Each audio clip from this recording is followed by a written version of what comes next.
Hello, everybody. Bob Koshik now from HazMat 101 Consultants with another episode of HazChat with my co-host and sometimes crime fighter, not really, Derek Shaman. Hello, Derek. Hello, everybody, and welcome to another beautiful day here in sunny Florida. And it's a new day. It's a new day. It's always a new day in Florida. I'm gonna. I should have kept the outtakes, the test runs, the this and that, and put together a montage of what happens before we actually record because some people would see the tempered side of me. Some people would see the laughter and jovialness of whatever. All right, whatever. I'm going down a rabbit hole. I think that would actually end up being a feature film with A the two hour amount of a 2 hour content that we special. have. Ah, sweet Jesus. Yeah, that's Just pretty. know that every 15 to 20 minute has chat you get takes us about 3 hours. It does. Ah, drives me nuts. All right, so a couple quick things. First off, make sure that you subscribe and like, um, just because, and just because not. And this hot off the press, you guys will be the first ones to hear this. By the time this airs, you will also be able to get us on Apple, Spotify, iHeart, and several others, blueberry.com, to mention just a few places where you can listen to us while you work out, while you're on your way to work, while you're on your way home from work, while you're running, while you're doing whatever. So we're expanding, we're spreading our wings and flying a little bit, so to speak. So check us out, Yeah, give us a like, whatever. and that way we only offend your ears and not your ears and your eyes. Yeah, if you want to see what our two bozos look like and the pictures that we're talking about, go to the YouTube channel, HazMat One Consultants, and check those out. So, all right, without further ado, quickly, a question had come up about meters having to be intrinsically safe to meet three OSHA 370. I'm sorry, NFPA 370, and there's some discussion on that. And really, the big thing is that it needs to have the four main sensors: oxygen, LEL, O2, and CO. So um, everything else is procedural. It has nothing to do with what the question was asked, so to speak. So just kind of throwing that out there, Derek. You got a quick 2 cents on that? Well, with any standard, there's always you have to look at the referencing standards where all those things come from. Um, Obviously, you have to have your baseline confined space complement of combustible gas indicator, O2, CO, hydrogen sulfide.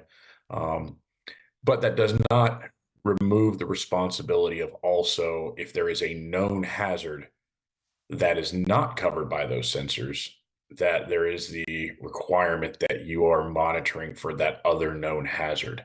Um, as far as intrinsic safety, I mean, uh, anything that's going into a potentially combustible, flammable environment should meet an intrinsic safety standard. I don't know of anything out there that's not deemed intrinsically safe that I would take into those environments, but I mean, you have to consider those things, especially some of the devices we don't think about, like flashlights, uh, walkie-talkies that maybe aren't designed for emergency responders. All those things have to be taken into consideration. Right. Not sure if that's getting to the gist of the question, but that's just me rambling off the stuff that I ramble off.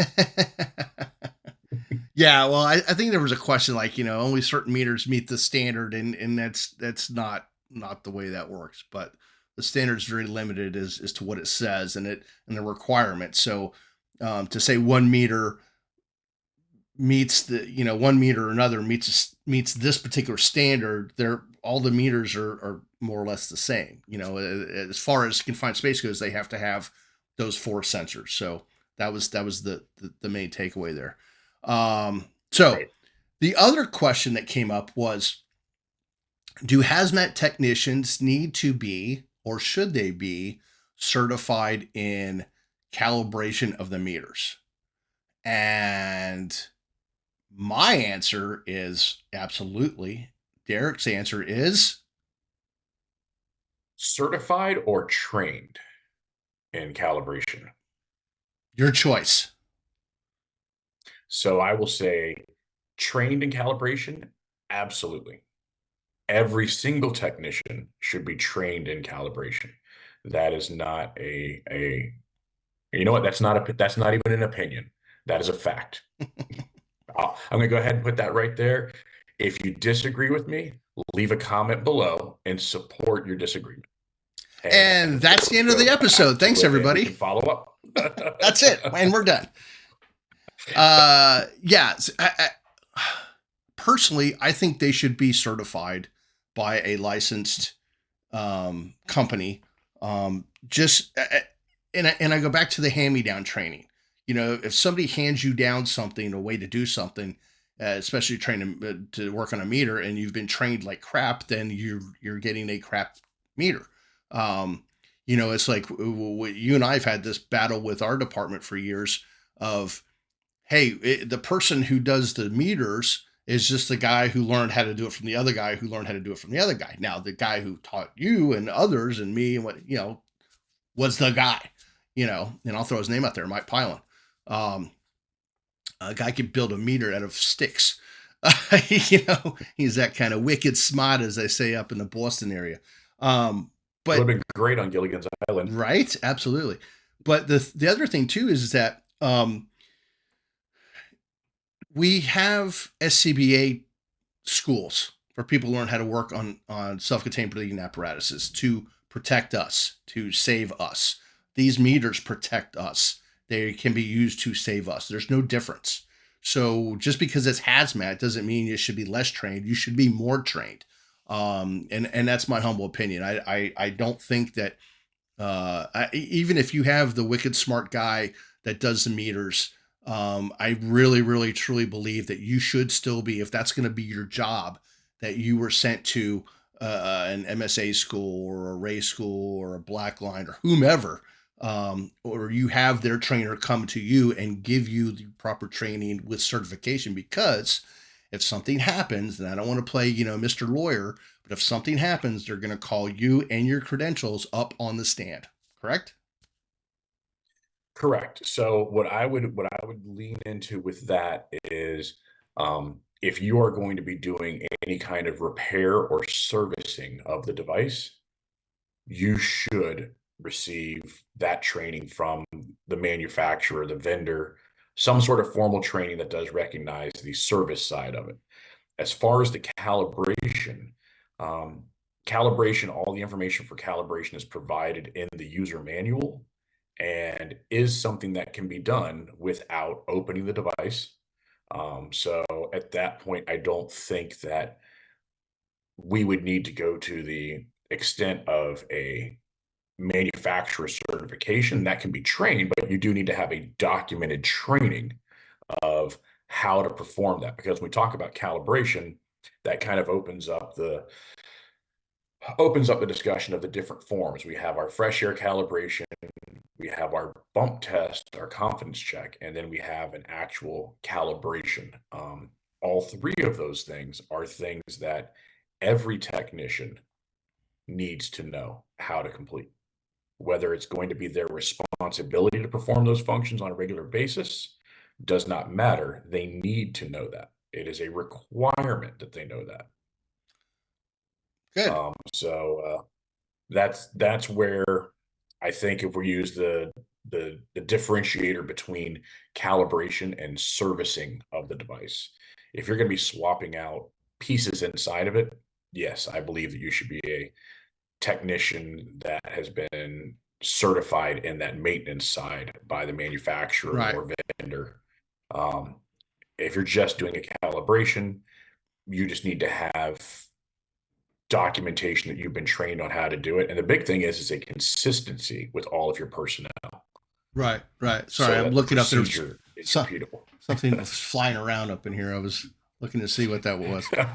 Uh, yeah, no, absolutely. No, I agree 100%. So without much else on that, let's go to some ways of doing the calibration, because we have, our semi brand new hazmat truck. It's a couple years old now, I think. Um, and this is one of the apparatuses that, actually, the apparatus that goes around, and because we have multiple meters throughout the city, so they can go to the station and calibrate, work on whatever. So, kind of what we want to show you here is, because there was some discussion. I had somebody reach out and say, "Hey, where do you guys do your meters?" And first off, one of the questions was, do you calibrate them monthly? Yeah, yes, we do. Every 30 days. The manufacturer's labeling or warning came out. Somebody brought that question up and said, well, manufacturer standards is 6 months. And like Derek and I were just talking about offline, that's the the longest it can go, like if it's been sitting on a shelf, right, Derek? Right. So you'll see a lot of that. It will say that uh, calibration no less frequently than 180 days. So that is not intended for a device that is in a deployment profile. That is if I have this piece of equipment and it's sitting on a shelf, it's not actually being deployed out for use. I cannot go beyond 6 months before performing a calibration. If that device is in the field being used, the manufacturer has a very different uh, descriptor there, and that is that it must be bump tested at the beginning of every day's work. And that is where we start to get into some of those questions of, well, calibrations versus bump tests. I need Right. some sort of a confidence test, and a confidence test is based off of a known response. So some of the things that are being done for confidence tests to see sensors change numbers don't really meet the qualification of a bump test because unless you know the concentration, it's a controlled volume, it's not a true bump test. And there you go. So we're going to show you a few. This is the back of Hazmat One, where they store the meters. They're on charge. They're kept in these protective styrofoam settings, um, easily accessible, and this is inside the climate control compartment. Um, and then next is the calibration area. So you can see here, Derek. I'll let you describe it. You're intimately familiar with this since you designed it. So this is the idea being that obviously we have the ability to get out and calibrate mobily. The devices don't have to come to a central location. The unit can actually go there. So whether it's a regularly scheduled maintenance program or you have a device that in the morning when the crew's checking it out, they go, "Hey, something's not right here." Um, Getting out there rapidly, you can see there's actually some spare devices out there that can quickly be turned over, but the ability to perform either a bump test or calibration as needed, perform any minor field level repairs with parts and pieces that we have, pump replacement, swapping out filters, things like that, can be done right there with the truck on scene, which lends a lot of benefit to any kind of significant call because you now have the ability to not only confirm your calibration prior to making entry into a hazardous environment, but you can do your bump and, if needed, calibration post entry. Number one, to see were my readings consistent? Did I have a shift in my sensors? Was there some sort of a poisoning event that occurred? But also, you can validate this is where I was at the beginning of the operation. I'm still within my acceptable parameters at the end of the operation. So, with that, I can believe that the readings I got in between were an accurate representation of what was exposed to the sensor. Perfect. Perfect. Oh, and by the way, they can also tell when you've turned your meter on. So a little tip there, because we may or may not have had some units that, um, let's just say, swore they checked their meter out every day, and the hazmat driver, the hazmat guy there, he can tell when that meter's been turned on and off, and it should be every day, guys. I mean, come on. We check out our air pack every day because that can save our life. We check out the EMS equipment. I know I use those three letters EMS, um, but we check these things out to save people's lives. This can save your life too. And I know we're preaching to the choir because mostly this is hazmat technicians that are going to be listening or watching this, but drive those points home to your folks in your own department, and without getting on too much of a soapbox there, because Derek knows I do that now and again. Well, and if you look at the standard, you're supposed to be performing a bump test at the beginning of every day's work, the start of Right. a new shift. So if you're on a 24-hour shift, that would mean you should be doing a bump test at shift change. Right. Um, whether you're doing a bump test, a confidence check, I'm not going to hammer that. I've got my opinions on it. I've got what the standards Right. say. We're not going to dictate your policy procedure on that, but at the very minimum, you should at least be turning it on. Right. Exactly. If you're not turning this thing on except for once a week during an apparatus check, you're failing yourselves, you're failing the community that you're serving, because Yep. when the call comes, that thing could have been non-functional for 5 to 6 days and Oh you yeah. didn't even know. Yeah, and I've had somebody unfortunately on my rig one night that floated in, and we had a call and it didn't work, and I asked him if he checked it out, and he swore up and down he did. I'm like, well, then we wouldn't be having this problem. But that's another story for another time. So besides doing it here, we have this great room. This was actually a storage room initially at OFD Big House, which you can check out that Facebook page, OFD Big House, to see the station and some of these rooms. This was a storage room, and because the meter room we had at the old station was so small, it was just incredible how we got anything done. So they actually took this meter room, which is, I don't know, how big would you say, 15 by 20? 50, Yeah, I'd I don't say know. probably about 15 by 15. Yeah, it's a decent sized room for what it is, and we're like, hey, we're going to convert this into our metering room. So this is where the the the the trained technicians, the hazmat technicians that work on the meters. And Jared, do you guys still do it the same way we did when we were both downtown, where one shift takes care of the meters, one takes care of PPE, and one takes care of we don't know what? So yes, they're right now in the process of expanding who is able to perform basic calibrations on the equipment. There's kind of there's pros and cons to it, because the less hands you have in the cookie jar, the more consistency you have. At But the same time, when people take time off, then you have extended periods of time that no hands are in the cookie jar. The right, cookies have gone bad. right, You got exactly, stale cookies, stale exactly. cookies. So this is a pretty decent workbench area for those that are trained to work on the meters, and do the things that they need to do. It's, as you can see, it's climate controlled. It's kind of off up on the mezzanine level, second floor area, whatever you want to call it. So it's kind of away from everybody else, so they can concentrate on what's going on.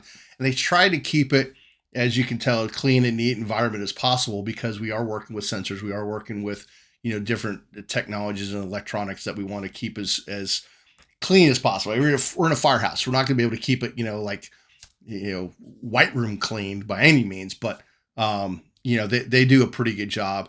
And then with that, they have tracking of, and it's kind of hard to see in this picture, but that's the board of all the meters and when they're supposed to be calibrated, and the sensors when they're going to be going out of date, and replacements. And so there's, between the two, the board and the bench that you saw, they have a system to kind of keep track of everything and rotate meters out, and that whole process. And there's also notes that are made with the tracking of the dates that sensors were replaced, and if a sensor was replaced before the expected end of life for it, so that we can track and determine if maybe we're having a specific poisoning or exposure issue of a certain device on a certain unit, which could be possibly facilities that they're running to, the way the device is stored at the firehouse or on the truck. Um, it could be an indication that there's something physically wrong with the device. So we look at those trends also to see, are we seeing an uptick in O2 sensor failures on a specific device? or a lot of drift on CO on a specific device to see, is there something going on that we need to investigate further? So that's tracked and communicated also on that board. Right. So the bottom line is you got to have a process. You've got to be able to have your people trained. Make sure that um, I can't emphasize this enough. Everybody should. They say everybody should be trained at the same level. I wish that were the case. I really, truly do. I wish it were, but it's not. But whose fault is that? Whose fault is that? That's our fault because we're Yeah. not doing it. And we need to get back into mentoring people and showing them how to do certain things, especially when they're part of the hazmat team. We know friends of ours that will they go through a rigorous process just to even get in the same house before they even get onto that truck. And you have to perform in front of your peers, so to speak, and they can ask you any question about anything. So, moral of the story is we got to train, we got to keep training, and we got to keep doing more training because as the company's motto is, when you're through learning, you're through. Like how I tied that in Yep. there? Isn't that And great? and before we're through, to get back to the original question that was asked, there was should technicians or are they required to know how to calibrate a device? So before we leave, I'll just leave you with a few little tidbits here. So if we look at NFPA 470, Chapter 10, dot 2, dot 1, dot 2, and we go to paragraph 2. This is one of the expected competencies and skills that a technician is going to perform. Hmm. And it is field test the detection, monitoring, and sampling equipment to be used according to the manufacturer's specification and local policies and procedures as determined by the AHJ, including the following: functional, i.e., bump test, calibration, and other required tests. So there's your NFPA reference saying that yes, technicians should know how to calibrate. If we go to the manufacturer, because that's the one thing that we tend to forget, all these devices come with an instruction manual. Right.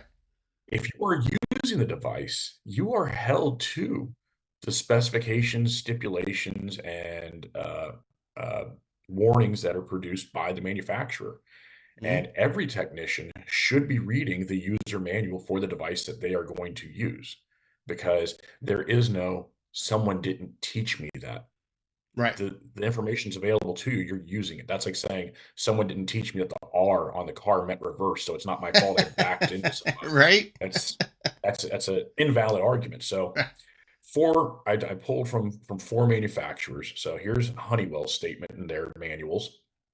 Warning: read before operating. This manual must be carefully read by all individuals who have or will have the responsibility of using, maintaining, or servicing this product. That includes in that manual the calibration process.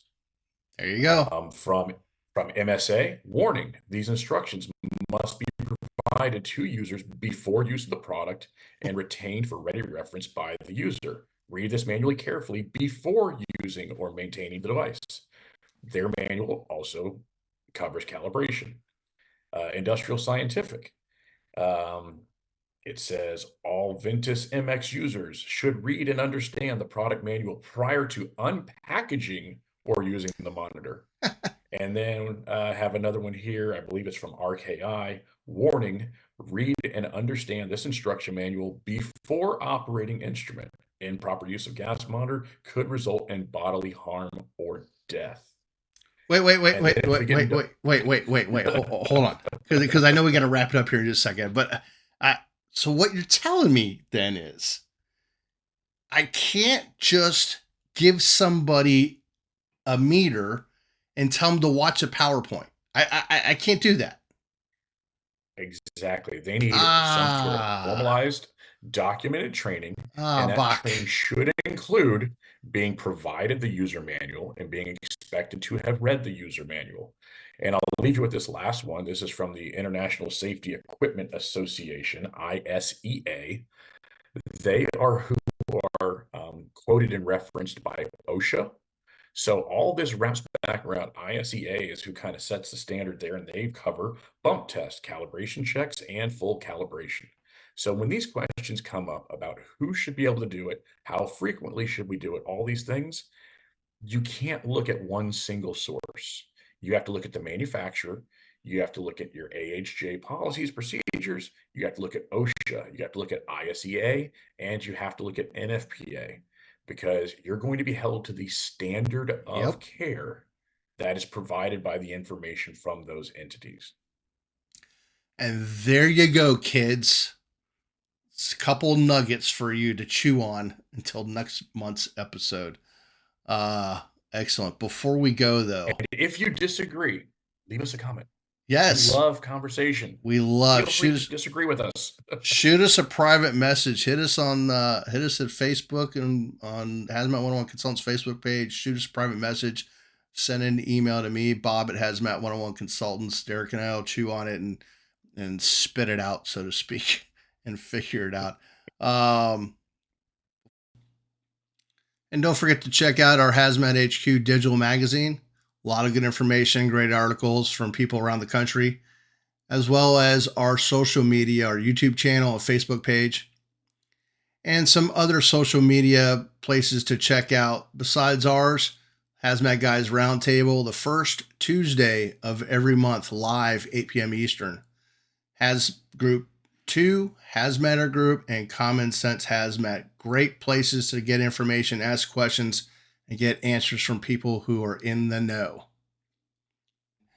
And don't forget to subscribe and like once again. Derek, my friend, as always, it's always a pleasure before the show, during the show, and after the show. And don't forget, kids, check us out on iTunes, iHeartRadio, Spotify, Blueberry.com, and other All the major cool places. listening platforms. Just in case. Any last words, Derek? No, I talked enough. All right. Well, thank you all. The people on the audio side are like, okay, how do I? All right, enough. Enough. I'm going to crash my car. Whatever. All right. Everybody stay safe. And until next time, we will see you in another month.